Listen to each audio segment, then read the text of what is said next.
తాకట్లో ఉన్న బంగారాన్ని విడిపించి ఆ రోజున మార్కెట్ ధర కట్టి మిగిలిన డబ్బును మీకు అందిస్తుంది కొమ్మూరి గోల్డ్.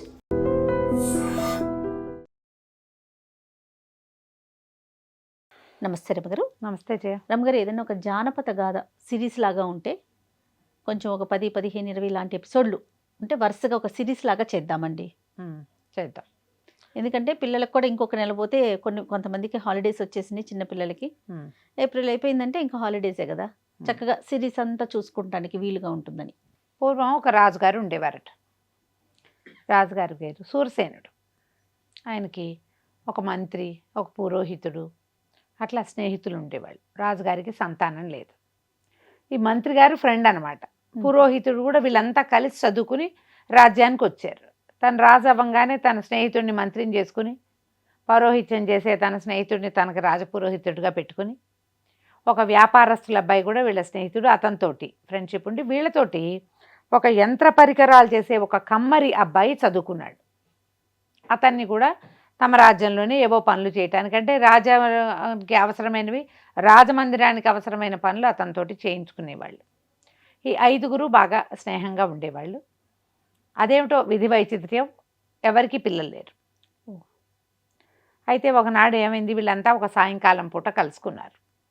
రాజుగారు చాలా నిరాశగా అట్లా దీనంగా ఉన్నాడు.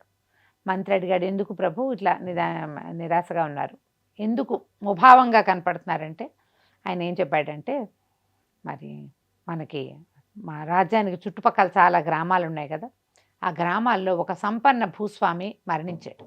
ఆయనకి సంతు లేదు. సంతానం లేకపోవటం వల్ల ఆ గ్రామాధికారి ఏం చేశాడు, ఈయన ఈ సంపన్న గృహస్థు మరణించాడు, అతనికి సంతానం లేదు కాబట్టి అదంతా ప్రభుత్వానికి చెందుతుందని ఉత్తరం రాశాడు. ఇప్పుడు అతని ఆస్తి అంతా ప్రభుత్వ ఆస్తి అయిపోతుంది. ఇప్పుడు కూడా ఉన్నాయి కదా, సంతుగా పోతే అది ప్రభుత్వం పరం అయిపోతుంది.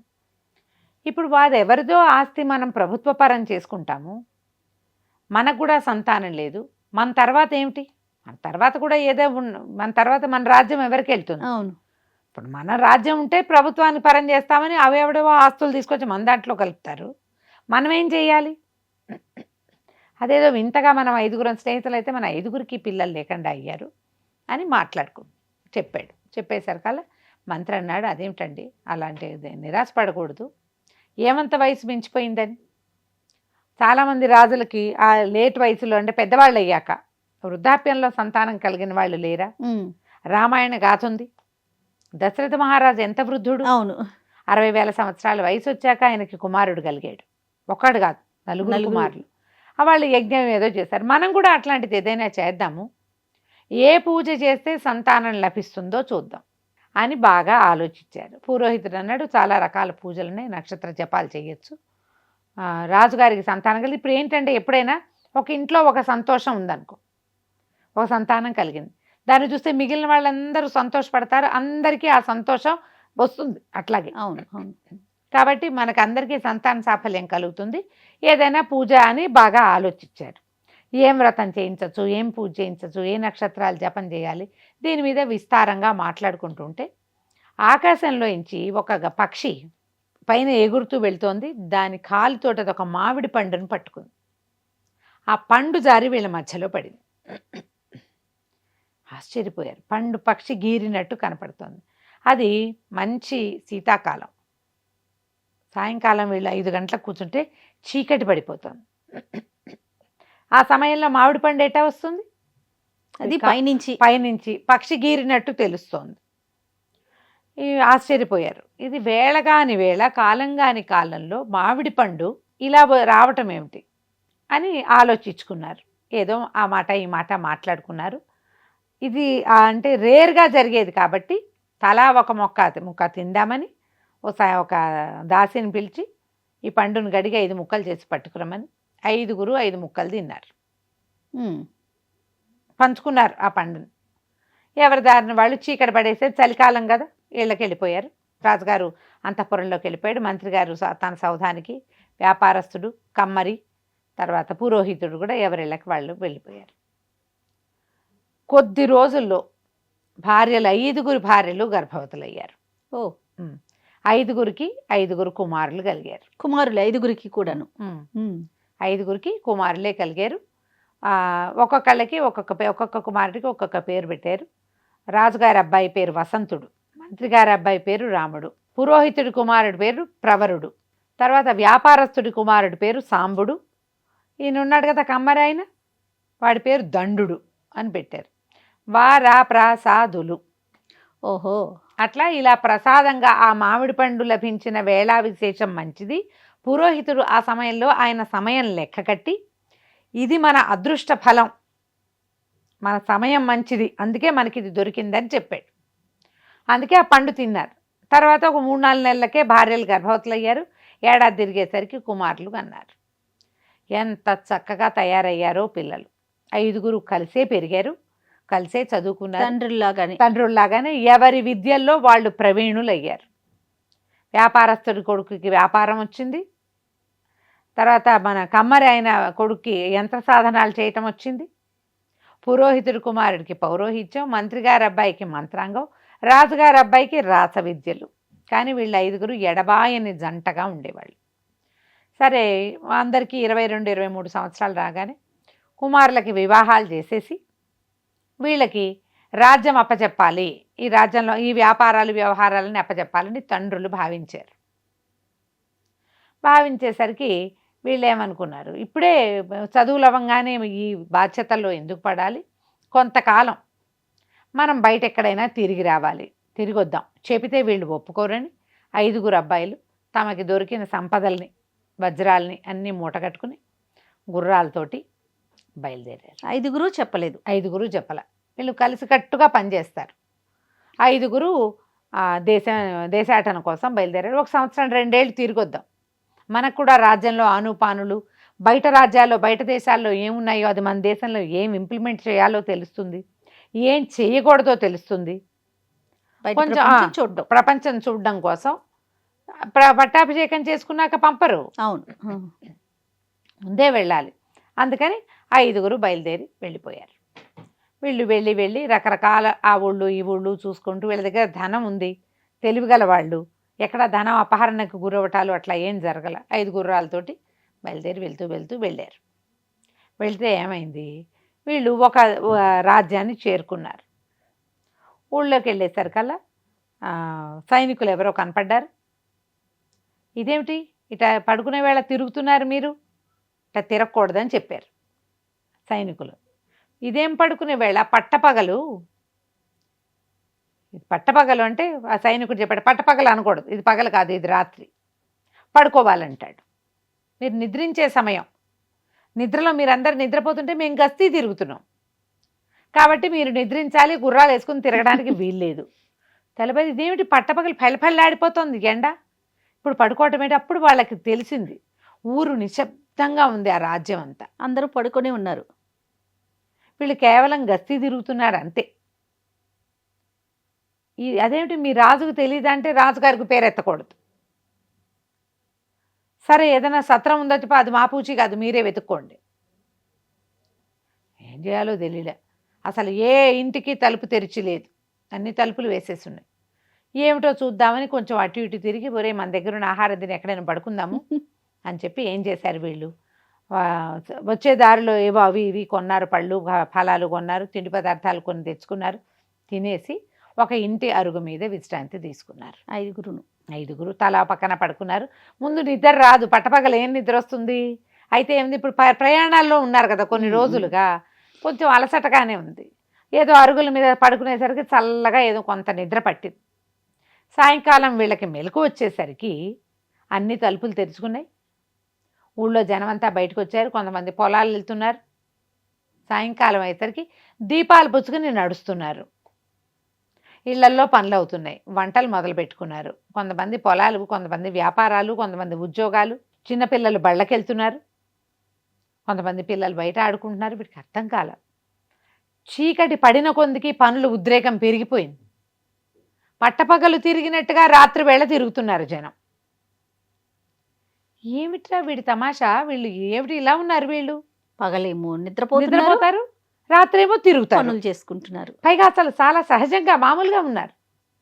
ఎక్కడ అలసట అలా ఏం కనిపించట్లేదు. ఎవరు ఆవలించట్లేదు, ఒకళ్ళకి నిద్రమోహం లేదు. బాగుంది రమ్మగారు. బాగుందిగా, వెరైటీగా. సరే ఏమిట్రా అని ఒక గ్రామస్తుడిని పట్టుకున్నారు. సత్రాలు అవి ఎక్కడన్నాయో చూసుకుని ఓ సత్రం పట్టుకుని సత్రానికి వెళ్ళారు. వాళ్ళు కూడా రెడ్డి స్నానం చేయండి అంటే రాత్రి 9 గంటలకి స్నానాలు చేస్తారు. వేడి నీళ్ళు పెట్టారు, స్నానాలు చేశారు. ఆ సత్రం వాడిని పట్టుకున్నారు. ఏమిటైనా మీ సంగతి? మా రాజుగారు ఒక విచిత్రమైన రాజు. ఆయన పేరు కానీనుడు. అయితే ఆయనకి సుబుద్ధి కుబుద్ధి అని 2 మంత్రులు ఉన్నారు. సుబుద్ధి తెలివైన వాడే, కానీ కుబుద్ధి అదొక విచిత్రమైన ఆలోచనలు. రాజుగారు నందంటే నంది, పందంటే పంది అంటాడు. ఈ కానీనుడికి ప్రపంచమంతా చేసే పని ఆయనకు నచ్చదు, ఏదో కొత్తగా చేయాలని ఉంటుంది. ఆయనకి ఏమనిపించింది, మనం ఆహారము నిద్ర ఈ రెండిటి వల్లే కదా రాత్రి పగలు నిర్ణయించబడ్డాయి. పగలు ఆహార సంపాదన చేయాలి, ఆహారం తినాలి, రాత్రి నిద్రపోవాలి. మనం ఎందుకు చేయాలి ఈ ఆహార సంపాదన? ఆహారం కోసం చేయవలసిన పనులు అంటే పొలం పనులు, వ్యవసాయ పనులు, కాకపోతే ఈ పనులు రకరకాల వస్తువులు తయారు చేయటాలు, వ్యాపారం, అది రాత్రి చేద్దాం. రాత్రి పడుకునేది పగలు పడుకుంటే సరిపోతుంది. ప్రయత్నం చేద్దామన్నాడు. సుబుద్ధి తప్పు అట్లా చేయకూడదు, సూర్యుడితో పాటు రోజు నడుస్తుంది, అట్లా పనికిరాదంటే రాజుగారు సుబుద్ధిని ఉద్యోగం నుంచి పీకేశాడు, పక్కన పడేశాడు. కుబుద్ధి అన్నాడు, ఎంతో బాగుంది, ప్రపంచం అంతా ఒకలా ఉంటే మన దారిని మనం ఉంటాం, పేరుకు తగ్గవాడు. ఆ కుబుద్ధి ప్రోత్సాహంతో రాజు ఈ పని మొదలుపెట్టాడు. ఇప్పటికి 6-7 సంవత్సరాలుగా ఇదే చేస్తున్నారు వీళ్ళు. ఈ రాజ్యం అంతా ఇంతే, ఇక్కడికి ఎవరొచ్చినా ఇలాగే రావాలి. మొదట 2 ఏళ్ళు చాలా కష్టపడ్డారు ప్రజలు, ఇప్పుడు అలవాటు పడ్డారు. అలవాటు పడి పగళ్ళందరూ తలుపులేసుకుని నిద్రపోతారు. రాత్రి అవ్వగానే టింగురంగమ్మని లేచేసి వ్యవసాయాలు అవి లాంతర్లు పెట్టుకుని వ్యవసాయం చేసుకుంటారు. భగవంతుడు అనుకూలించి వాళ్ళకి పంట తింటే పండుతోంది, ఎందుకంటే పగలు దానిపైన చేసుకో. నువ్వు రాత్రిపూట మొక్కలు పెడతావు, తెల్లారి ఎండ వల్ల దానికి జరగాల్సింది జరుగుతుంది, ఎట్లా అంతేగా, ప్రకృతి పరంగా జరగాల్సింది జరుగుతుంది కదా. వీళ్ళకి అనిపించింది, ఏమిటి ఈ రాజు, ఇదేమైనా తెలివిగల పనేనా? మన చుట్టుపక్కల ఇలాంటి వాళ్ళు ఉన్నారా? వీడిని సరిచేయకపోతే మన ప్రజ్ఞ ఏమిటి? ఈ రాజుని సరిచేయాలి ఎలా? సరే ఆలోచించి ఒక ప్లాన్ మొదలు పెట్టుకున్నారు. ఏమని వెళ్ళారు రాజుగారి దగ్గరికి, మేము కాశ్మీర దేశానికి చెందినటువంటి పద్మశాలీలం 5. మేము అత్యద్భుతమైన వస్త్రాలు నేస్తాం, 6 నెలలు పడుతుంది. అది ఒక పంచా ఉత్తరీయము, ఒక చీర రవిక ఉపరి వస్త్రము, ఈ 4 వస్త్రాలకి 6 నెలలు పడుతుంది. 6 నెలల్లో మేము నేసినటువంటి వస్త్రాలు ఎలాంటివంటే దేవతాంశ కలిగిన వస్త్రాలు. అవి ఆసక్తి ఉన్నవాళ్ళు మాతో చేయించుకుంటారు. మేము మా రాజ్యంలో ఏవో విపత్కర పరిస్థితులు వచ్చి బయటకు వచ్చేసాం. కాశ్మీరంలో ఇప్పుడు మేము ఉండట్లా, బయటకు వచ్చేసాం. ఏ రాజ్యం వాళ్ళు మాకు సమయం ఇచ్చి డబ్బిచ్చి ఇల్లు ఇచ్చి చేస్తారో వాళ్ళకి ఇవి వేసిస్తాం. ఆ వస్త్రాలు కట్టుకుంటే ఇక వాళ్ళు చిరంజీవులుగా ఉండిపోతారు. నో మరణం. మరణం అంటే చచ్చిపోతారేమో, కానీ వాళ్ళ పేరు ప్రజ్ఞ ప్రపంచానికి బాగా తెలుస్తుంది, గుర్తింపబడతారు. ఆ పని చేయటానికి వచ్చాం, మీకు ఆసక్తి ఉంటే డబ్బులు ఇవ్వండి, ఇల్లు ఇవ్వండి, వాకిలు ఇవ్వండి, సమయం ఇవ్వండి అని చెప్పారు. రాజు బాగా ఆలోచించుకున్నాడు. మనకి పేరు ప్రఖ్యాతే కదా ఎవరికైనా కావాల్సింది, వెధవ జీవితం శాశ్వతమా? కాదు, పేరు ప్రఖ్యాతి. తర్వాత కొత్తగా ఎవ్వరూ చేయండి, మామూలుగా బట్టలే ఉంది, పంచ నేయటానికి కూర్చుంటే పొద్దున మొదలుపెట్టి సాయంత్రానికి అయిపోతుంది. 6 నెలలు పట్టే వస్త్రాన్ని కట్టుకోవడం అంటే సామాన్యమా? అది ఎంత గొప్పదై ఉంటుంది. అదేమిటో చూద్దాం అనుకున్నాడు. కుబుద్ధి కూడా దాన్ని ఎంకరేజ్ చేశారు. అయితే వీళ్ళు దానికి ఒక ప్రత్యేకమైన క్లాజ్ చెప్పారు, చాలా ప్రత్యేకమైన క్లాజ్, వింటే అదిరిపోయే క్లాజ్ అన్నమాట. ఆ అదిరిపోయే క్లాజ్ ఏమిటో మనం వచ్చే భాగంలో చూద్దాం. అలాగే రమ్మగారు, మంచి సస్పెన్స్లో పెడుతున్నారు మీరు. నమస్తే అండి. నమస్తే. And for more videos, Please subscribe to iDream. Please subscribe to iDream. Please subscribe iDream. And please subscribe to iDream. For more videos, subscribe to iDream. please like, share and subscribe to the channel. Congratulations, iDream. Subscribe to iDream. Subscribe to iDream. So subscribe to iDream Media. iDream team andarki huge congratulations. Please subscribe iDream Media. Please subscribe to iDream. Subscribe iDream. Please subscribe to iDream. iDream అంటే నా కళల ఛానల్ను subscribe చేసుకున్న నోరు తిరుగుతలేదు, మీరైతే గంట గుర్తు కొట్టండి. For more such videos, please subscribe to iDream. Subscribe to iDream. Please subscribe to iDream. Please subscribe iDream Media. Please do subscribe to iDream. Please subscribe to iDream Media. For best entertainment and information, please subscribe iDream. And don't forget to subscribe to iDream.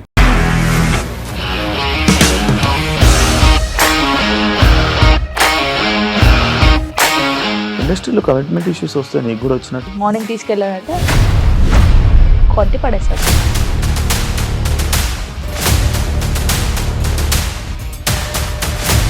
ఒక్కళ్ళు కూడా చూడలేదు ఈ cinema అని చెప్పడానికి కూడా చాలా ధైర్యం కావాలి. అది నిజం కదా, దాంట్లో ధైర్యం ఏంటి? ఇది నెక్స్ట్ డే ప్లేట్ మార్చేస్తే తప్పు కదా. As of now we are comfortable this అని నేను అనుకుంటున్నాను. రష్మిక గారిది మీది ఒకే ఊరు అంట కదా. నీకు కోపం వచ్చిందంటే బాగా తిట్టేత్తరా? తిట్టేద్దామండి. నిజంగా గేమ్ ని ఎలా చేంజ్ చేయగలిగారు? ఏపీఎస్ఎఫ్సి వాళ్ళకి 6 నెలల్లో నేను 6 లక్షలు కట్టా. బిజినెస్ చేయాలనుకుంటే it is as difficult as riding a tiger.